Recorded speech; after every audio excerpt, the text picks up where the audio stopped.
Assalamualaikum warahmatullahi wabarakatuh. Perkenalkan, nama saya Akila Rizkita Putri Siregar, NIM 1825030. Mata kuliah pembelajaran matematika. Dosen pengampu Ibu Almira Amir MSI. Kampus Institut Agama Islam Negeri Padang Sidimpuan. Prodi Pendidikan Guru Madrasah Ibtidaiyah. Di video kali ini kita akan membahas mengenai teori Thorndike.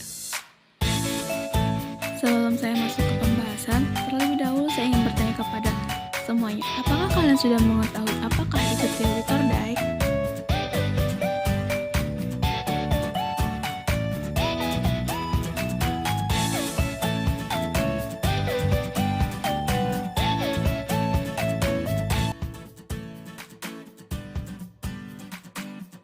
Ada beberapa ciri-ciri teori belajar Thorndike. Yang pertama, ada motif pendorong aktivitas. Yang kedua, ada berbagai respon terhadap sesuatu. Yang ketiga, adanya eliminasi respon-respon yang gagal atau salah. 4. Adanya kemajuan reaksi-reaksi yang mencapai tujuan dari penelitiannya. Hukum belajar menurut Thorndike.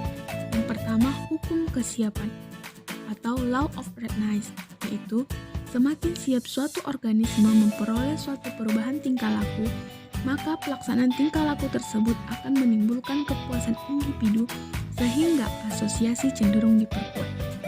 Yang kedua, hukum latihan atau law of exercise, yaitu semakin sering tingkah laku diulang atau dilatih, maka asosiasi tersebut akan semakin kuat.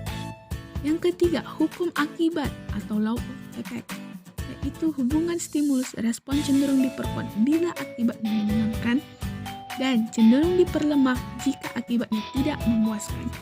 Mari kita bahas setiap hukum dari Thorndike. Yang pertama, hukum kesiapan, law of readiness. Jika suatu organisme didukung oleh kesiapan yang kuat untuk memperoleh stimulus, maka pelaksanaan tingkah laku akan menimbulkan kepuasan individu sehingga asosiasi cenderung diperkuat. Hukum ini menyatakan bahwa belajar akan berhasil apabila peserta didik benar-benar telah siap untuk belajar. Dengan kata lain, apabila materi diajarkan kepada anak yang belum siap untuk mempelajari materi tersebut, maka tidak akan ada hasilnya. Yang kedua, hukum latihan atau law of exercise. Hukum latihan membuat hubungan antara S sampai R menjadi semakin kuat. Semakin sering tingkah laku dilatih atau digunakan, maka asosiasi tersebut akan semakin kuat. Hukum ini menunjukkan prinsip utama dalam belajar adalah pengulangan. Semakin sering pelajaran tersebut diulangi, maka semakin kuat pelajaran tersebut tersimpan dalam ingatan. Dan terakhir, hukum akibat, law of effect. Hubungan stimulus dan respon cenderung diperkuat bila akibat menyenangkan dan cenderung diperlemah apabila akibatnya tidak memuaskan. Misalnya, seorang siswa diminta untuk mengerjakan soal matematika. Setelah ia kerjakan, ternyata hasilnya benar, dan ia merasa puas. Akibatnya, soal dan jawaban yang benar itu akan kuat tersimpan dalam ingatan. Selanjutnya, hukum tambahan Thorndike. A. Hukum reaksi bervariasi atau multiple response.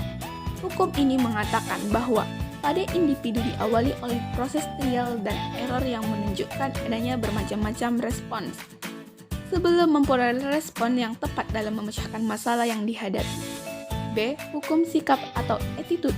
Hukum ini menjelaskan bahwa perilaku belajar seseorang tidak hanya ditentukan oleh hubungan stimulus dengan responnya saja, tetapi juga ditentukan keadaan yang ada dalam diri individu, baik kognitif, emosi, sosial, maupun psikomotornya.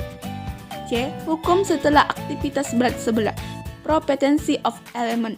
Hukum ini mengatakan bahwa individu dalam proses belajarnya memberikan respon pada stimulus tertentu saja sesuai dengan persepsinya terhadap keseluruhan situasi atau respon selektif.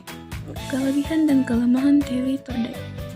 Pertama, anak didik akan memiliki pengalaman yang berharga dengan adanya pengulangan dalam pemecahan suatu permasalahan yang sering diberikan. Selain itu, dengan adanya reward atau hadiah akan membantu anak didik menjadi lebih memiliki kemauan dalam memecahkan permasalahan yang dihadapinya. Kelemahan teori ini memandang manusia sebagai mekanismus dan otomatisme dapat disamakan dengan hewan. Walaupun dengan tingkah laku manusia yang refleks, tetapi tidak selalu tingkah laku manusia itu dapat dipengaruhi secara trial dan error. Trial dan error tidak berlaku mutlak untuk manusia.